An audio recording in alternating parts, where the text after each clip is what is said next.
From our Toronto studios, this is the Muslim News on Muslim Network TV. Assalamu alaikum, I'm Aishah Ashraf.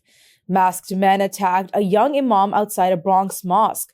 Worshippers intervened just in time. Who are the attackers? Police are investigating. Stay tuned for details. A U.S. judge has stopped the arrest of Columbia University student Yunseo Chung, who is facing deportation over her role in pro-Palestinian protests. A federal court in New York issued a temporary restraining order blocking officials from detaining her. Chung is a permanent U.S. resident from South Korea who was targeted by immigration authorities. Her lawyers say the government is punishing her for exercising free speech. Chung's legal team, including human rights groups, argue that the deportation violates her First Amendment rights. They say it is part of a broader crackdown on student activists backing Palestinian rights. The arrest warrant was issued on March 8th, the same day Columbia University student Mahmoud Khalil was detained. The Trump administration accuses some students of links to Hamas, but has provided no evidence. Chung, who has lived in the U.S. since she was 7 years old, said the ruling felt like £1 million off my chest. Her lawyers called it a major win for free speech and civil rights. Immigration and Customs Enforcement, as well as the Department of Homeland Security, have not yet commented on the development. A group of House Democrats is demanding the release of Palestinian activist Mahmoud Khalil.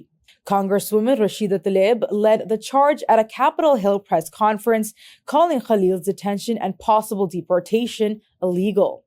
Khalil is a Columbia University graduate and legal permanent resident in the U.S. He was arrested by Immigration and Customs Enforcement agents on March 8th. His visa and green card were revoked after orders from Secretary of State Marco Rubio. The Trump administration claims Khalil was involved in Hamas-aligned activities, but has shown no evidence. Representative Pramila Jayapal called the move unconstitutional, slamming the detention of Khalil in a Louisiana ICE facility far from his New York home. She warns that this could be just the beginning of attacks on constitutional rights. Congressman Greg Casar says activists and whistleblowers are being targeted next, accusing the Trump administration of authoritarian tactics. The lawmakers ended their remarks with a clear message to free Mahmoud Khalil. National Security Advisor Mike Waltz has taken full responsibility for mistakenly adding a journalist to a private signal group discussing a planned U.S. military strike in Yemen. Speaking on Fox News, Waltz called it embarrassing and vowed to get to the bottom of it. The group chat, named Houthi PC Small Group, included Vice President J.D. Vance, Secretary of State Marco Rubio, Defense Secretary Pete Hegseth, and CIA Director John Ratcliffe. Editor of The Atlantic magazine, Jeffrey Goldberg, said he accidentally was added to the group on March 13th after connecting with a Waltz-linked account.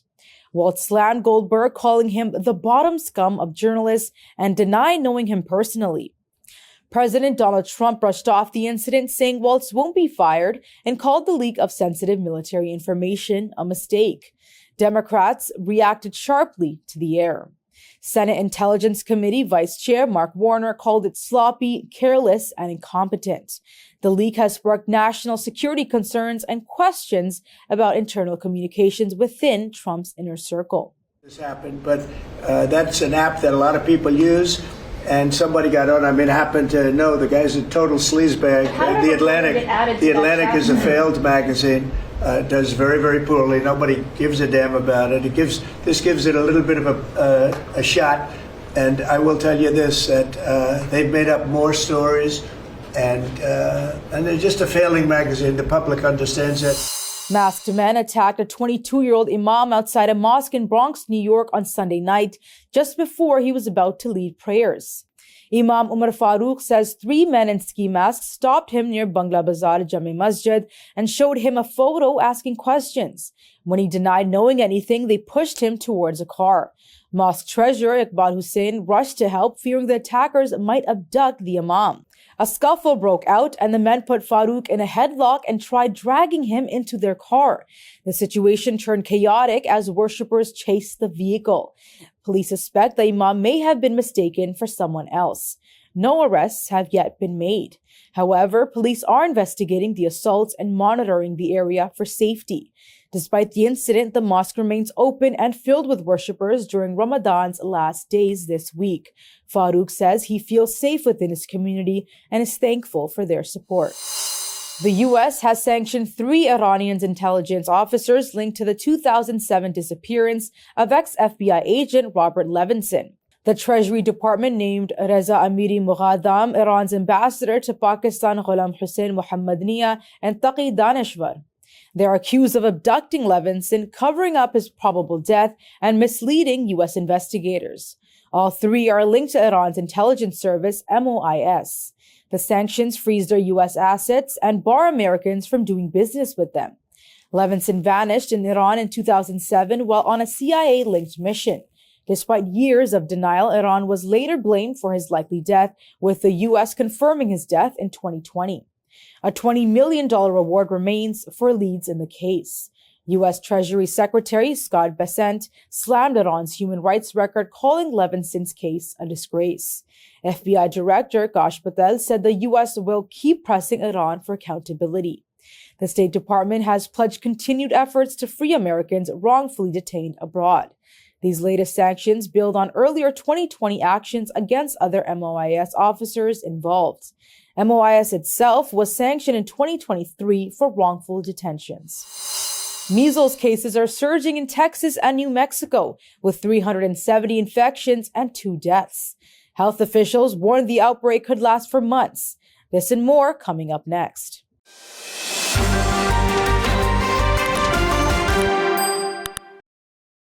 Assalamu alaikum. This is the largest refugee camp in the world.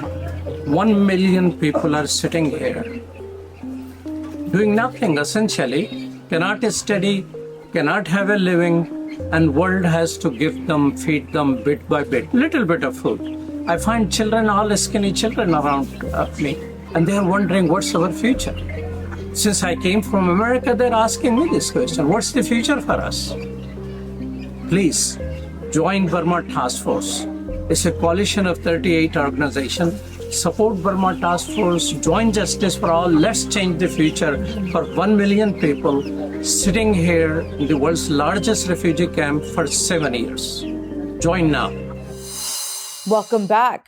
Montreal, Canada City Hall has taken down a welcome sign featuring a woman in a hijab after public complaints. The image was removed from the building's lobby following concerns it violated Quebec's secularism law known as Bill 21. The law bans public employees, including teachers and police, from wearing religious symbols such as hijabs, turbans, and crosses and kippas while on duty. Critics claim the sign conflicted with this law, which aims to promote religious neutrality in government spaces. City Hall spokesperson Catherine Cadot said the sign did not meet the desired objective and will be replaced with rotating artworks by young city locals. The sign was first unveiled in June during the reopening of the renovated building. Despite the change, Cadot insisted City Hall remains an inclusive place for all. Muslim groups argue Bill 21 unfairly targets Muslim women and forces them to choose between their job and their faith. 2 court challenges to the law have failed so far. The incident has reignited the ongoing debate over Quebec's controversial secularism law and calls this month for its expansion. Homeland Security Secretary Kristi Noem says she plans to eliminate the Federal Emergency Management Agency, or FEMA. She made the surprise announcement during a televised cabinet meeting. While discussing border security, Noem said, "We're going to eliminate FEMA," without giving details. President Donald Trump responded with, "That's great. Great job." Trump has criticized the agency before, hinting he might overhaul or even scrap it. A recent executive order from the White House called for FEMA reforms, but not its elimination. It asked for better disaster response policies and stronger communication with local officials. FEMA handles emergency aid after natural disasters and helps in long-term recovery. Senator Peter Welch said ending FEMA would abandon victims of natural disasters. He called it a complete non-starter that would hurt recovery and future response efforts. So far, there is no official plan to shut FEMA down. President Donald Trump has suggested financial compensation could be given to those prosecuted over the January 6th Capitol riot. In an interview with Newsmax, Trump said there is talk in the government about paying January 6 defendants. He called them peaceful protesters.